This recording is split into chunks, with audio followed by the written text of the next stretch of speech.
کہ ہمیں اس کی حد قید بنانے کی ہمہ وقت ضرورت رہتی ہے. اس لمیٹیشن کا اعتراف کر کے ہم پھر اس کو پرسپیکٹو کے دائرے میں لا کے بات کو بیان کر دیں تاکہ، اور یہ جو میں نے آپ کو کہا نا کہ دوسری جو ایپسٹمالوجیز پرانی تھیں، ابھی ہم ان کی طرف دوبارہ انشاءاللہ چلیں گے اگلے گفتگوؤں میں ان کو ذرا مزید کھول کے بیان کروں گا. ان میں اس چیز کا اعتراف اور اس کا استعمال کا طریقہ موجود تھا جس وجہ سے اسے ڈیکنسٹرکٹ کرنے کی ضرورت نہیں ہوتی تھی. اسے پڑھنے والا یہ جان کے پڑھتا تھا، یہ سمجھ کے پڑھتا تھا کہ یہ ایک پرسپیکٹو ہے. اور یہی چیز جو ہے یہ اب ڈیکنسٹرکشن والے یا ہرمینوٹکس والوں نے ایجاد کرنے کی کوشش کی، اینالیٹیکل ایپسٹمالوجی کی. تو دوسری ایپسٹمالوجیز جو ہیں وہ زندگی کو اور حقیقت کو اس زاویے سے آ کے دیکھ رہے ہیں جہاں پہ ان کی یہ تمیز دیکھنی آسان ہو اور ممکن ہو. یہ میں اس حوالے سے چیز کو دیکھتا ہوں، اور یہ اسی چیز کے لیے جو چند گر میں نے سیکھے ہیں وہ آپ کے سامنے اسی سیریز کے دوران پیش کرتا چلا جا رہا ہوں کہ کیسے آپ اس ریالٹی کی سبجیکٹو یا اس کی جو اوریجنل شکل ہے، اس کا جو آبجیکٹو پہلو جو جتنا آپ کے پاس ہے، اس کو آپ پہلے ایک طرف بنا کے رکھ لیں اور پھر اس کے ساتھ جو اینالیٹیکل ایپسٹمالوجی کا استعمال کریں تو آپ کو وہ جو بغاوتوں کا عمل ہے پبلک ایکسپریشن میں، وہ سمجھ آنا یا نظر آنا شروع ہو جائے. یہ میری رائے تھی.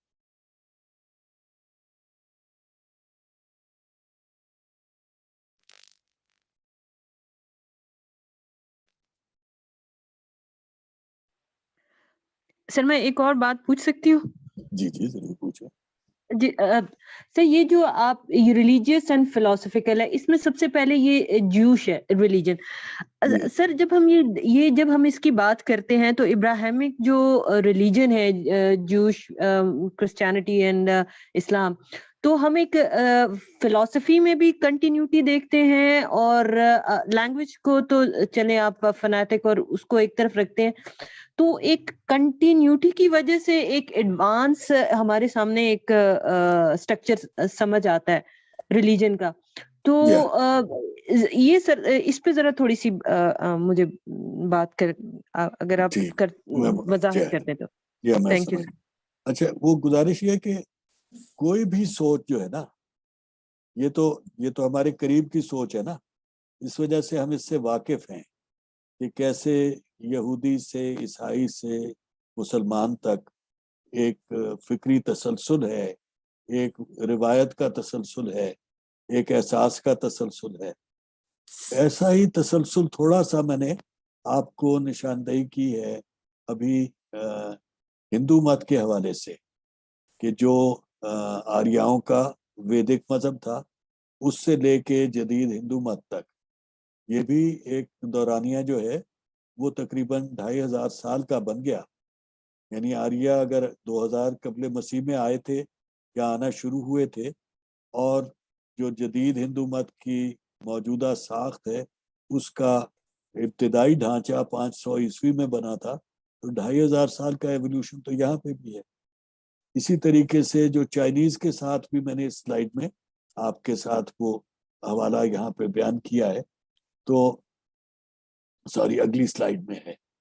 اس میں Chinese mythology apparently acquired a package, as a package suddenly loses its vitality, later replaced by establishmentarian social philosophy of Confucian ethics, augmented by holistic ontological understanding. یہ ٹاؤ کا ہے. Expanded in vision and space, like the Chinese state, with additions from Buddhist ethical and philosophical, metaphysical, spiritualism. تو یہاں پہ بھی جو چیز میں توجہ دلا رہا ہوں یہ کہ ایک جو سوچ کا ایک دھارا ہے اس میں ایک طرف ارتقاء کا عمل جاری ہے، ایک طرف رد و بدل کا جاری ہے. ایک چیز جو پہلے استعمال ہو رہی تھی اس کا کچھ حصہ رد کر دیا جاتا ہے، کچھ نیا اس کی جگہ آ جاتا ہے.